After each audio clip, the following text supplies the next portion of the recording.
Hello everybody, welcome to this week's Tuesday Rewind.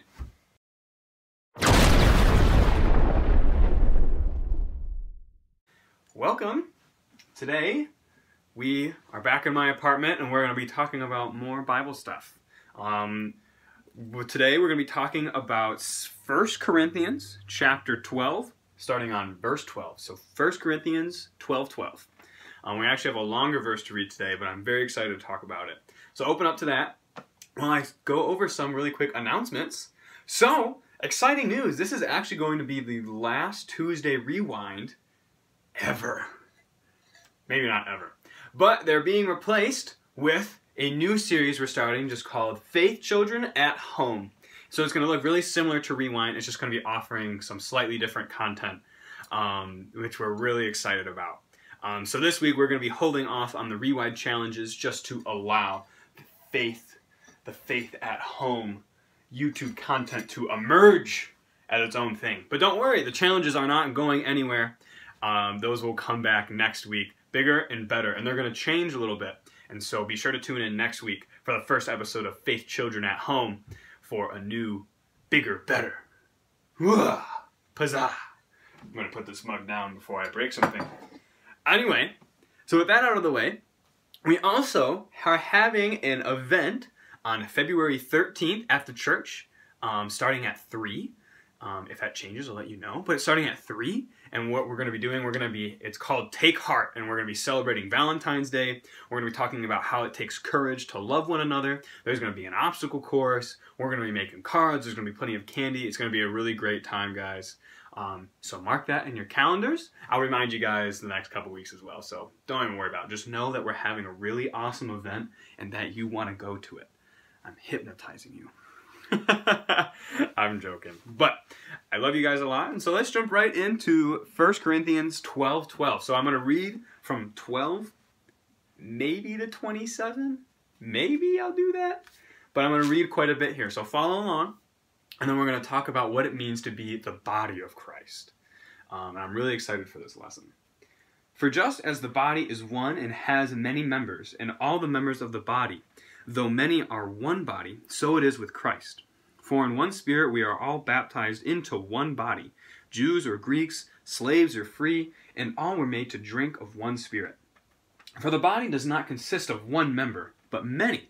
If the foot should say, because I am not a hand, I do not belong to the body, that would not make it any less a part of the body.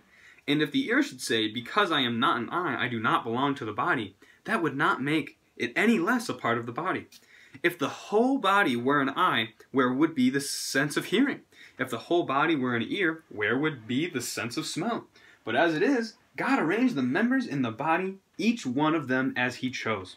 If all were a single member, where would the body be? As it is, there are many parts, yet one body. The eye cannot say to the hand, I have no need of you, nor again the head to the feet, I have no need of you. On the contrary, the parts of the body that seem to be weaker are indispensable.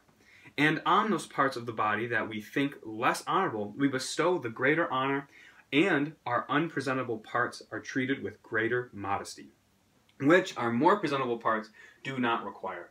But God has so composed the body, giving greater honor to the part that lacked it, that there be no division in the body, but that the members may have the same care for one another. So that was a long verse, but it's talking about this idea of the body.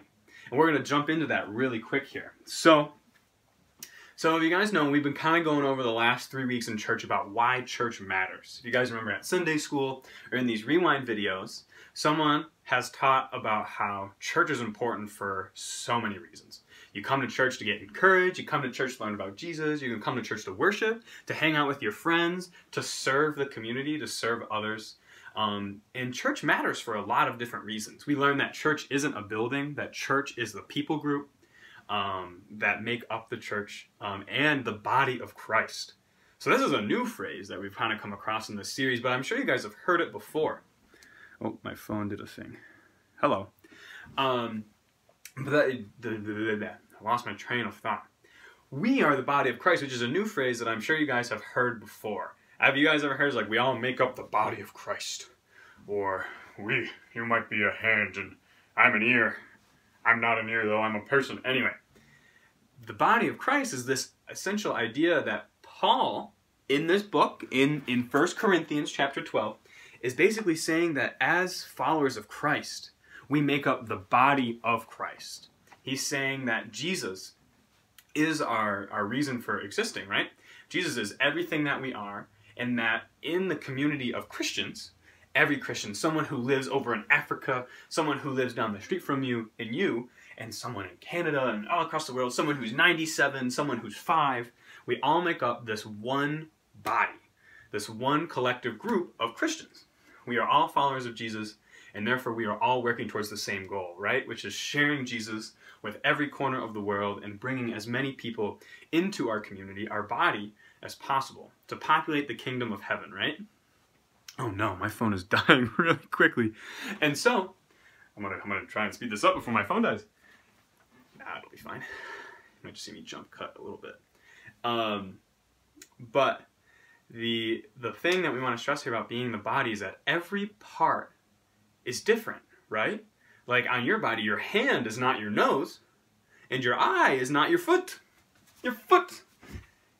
But they both serve very important functions, right? Without our feet, we wouldn't be able to walk or stand.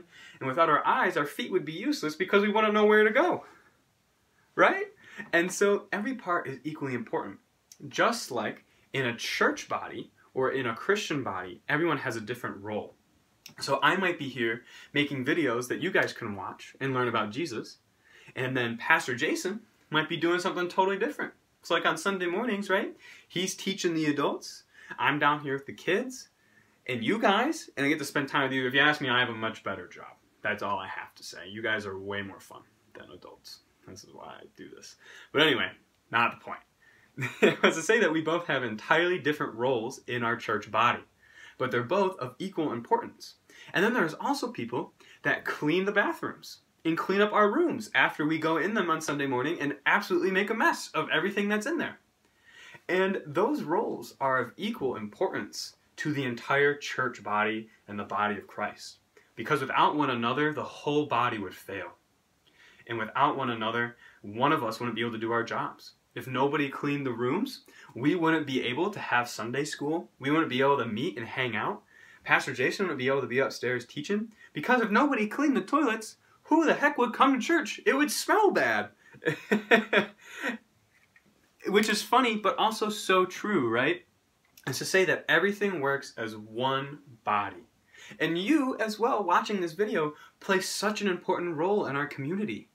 You, as a growing person, you, as a young person, are learning, are building community, are learning about God, making friends. You are encouraging me in my own faith.